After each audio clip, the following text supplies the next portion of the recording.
Willa Campbell. I am an advocate from PAAR. I'm here today with Lisa Rusko.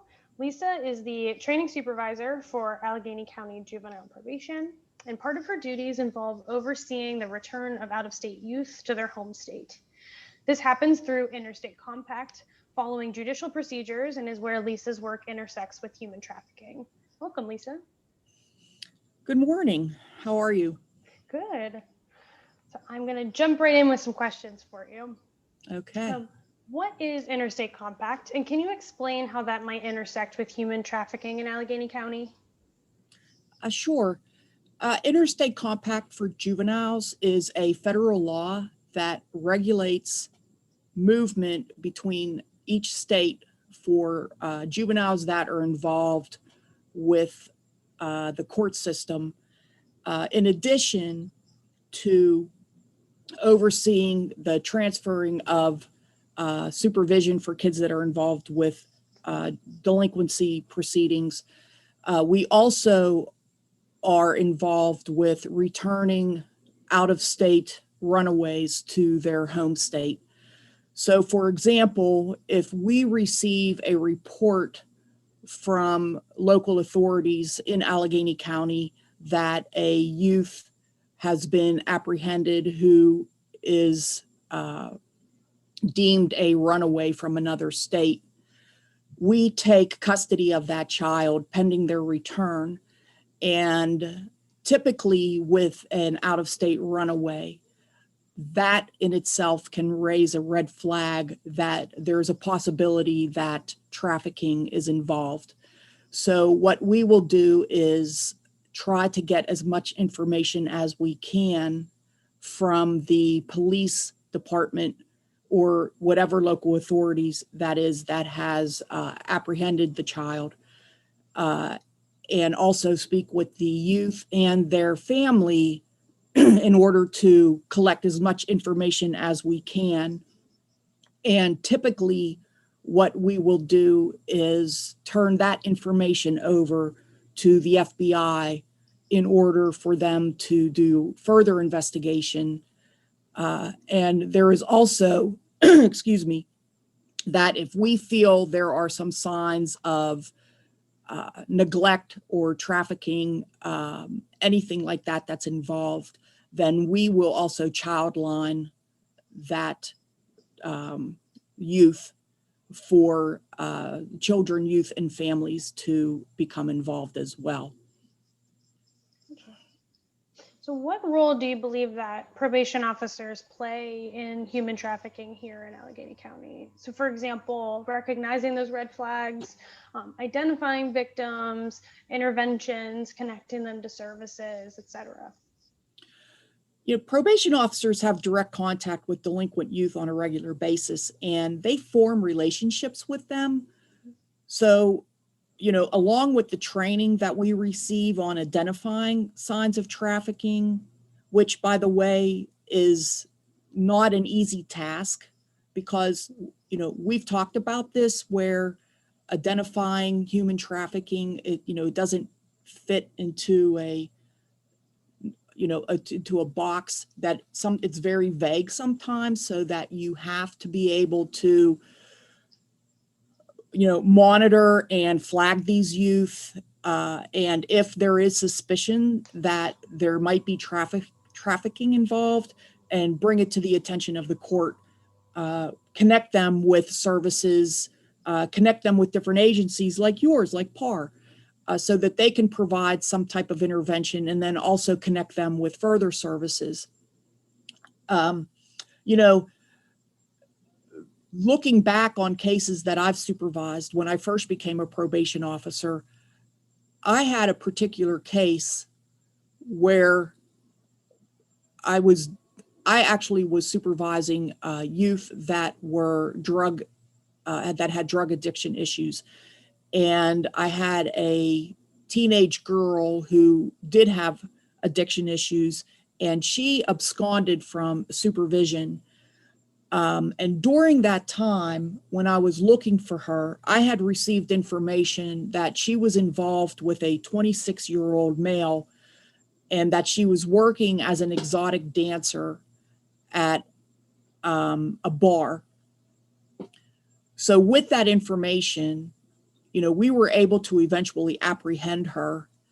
And once I had her in custody and I was able to talk to her about why she ran and what she was doing while she was on the run, she told me that when she was working as an exotic dancer, she was giving her tips to this 26-year-old male.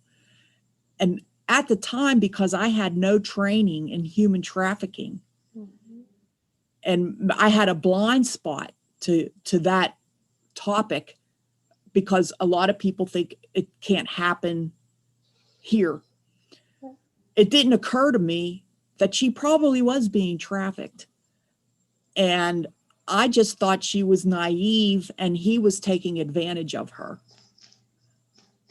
If that would happen now, I would definitely have provided that information to the proper services and seek out specific services for her.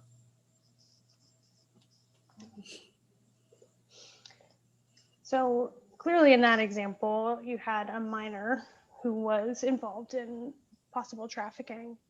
But we know that people tend to think about trafficking victims as adults. Can you speak to the importance of including children and minors in our understanding of what trafficking looks like and who's victimized?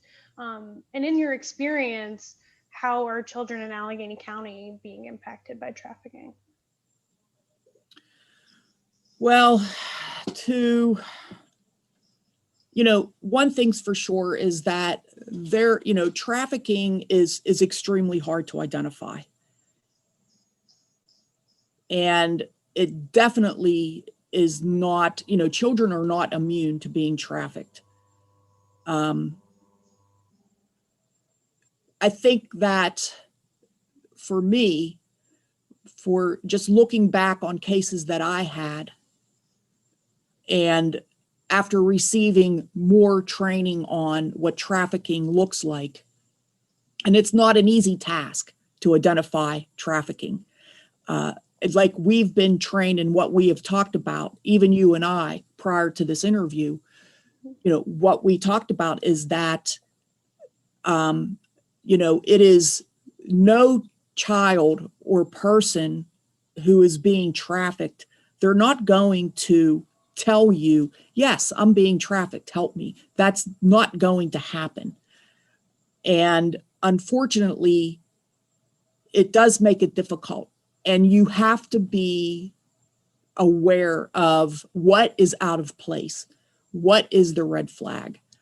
It could be something as simple as a youth who is from another state who is unaccompanied, waiting at the Greyhound bus station or getting off the Greyhound bus station.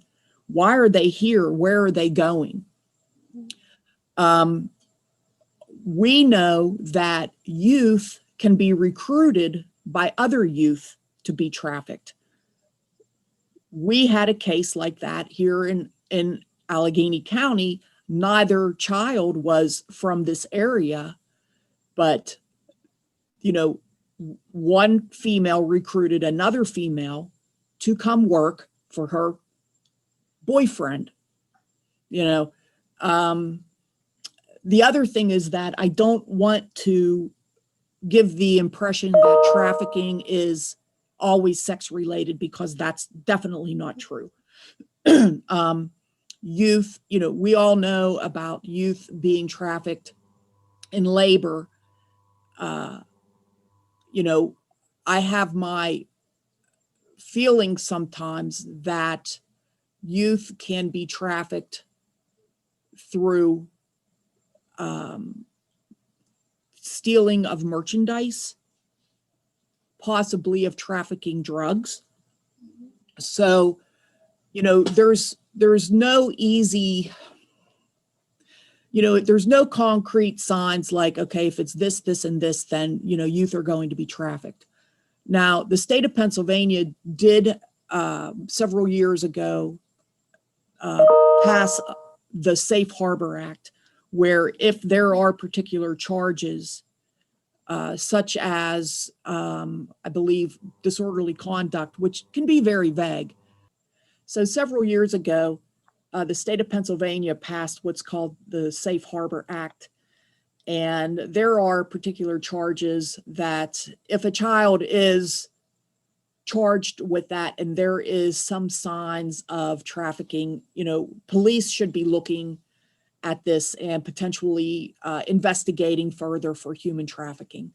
As a safety net, we also, when we receive those charges, we will look into that and investigate the child a little further in order to, whether it be flagged in child line, that particular youth, or if it can be ruled out. So there are more and more steps, whether it be legal or just through training, that people who work with children, like juvenile probation officers, that we're receiving in order to become more astute at recognizing human trafficking. I believe that most people who live in, smaller communities do not believe that trafficking occurs where they live, and that is very far from the truth. And I can tell you just, I cannot state this any more clearly, that a child who is being trafficked is not going to even recognize the fact that they are a victim of human trafficking. And that's what's sad, because people who traffic others are very sophisticated and take advantage of bad situations. And we also know that kids that run away, kids that fall into that LGBTQ category, they are the homeless children, they are the ones that are the most susceptible to people who are traffickers. For sharing and giving us your expertise. And thank you for being here today and talking with me. I really appreciate it. Well, thank you. I was flattered that you reached out to me to talk about this topic. Thank you so much. Thank you.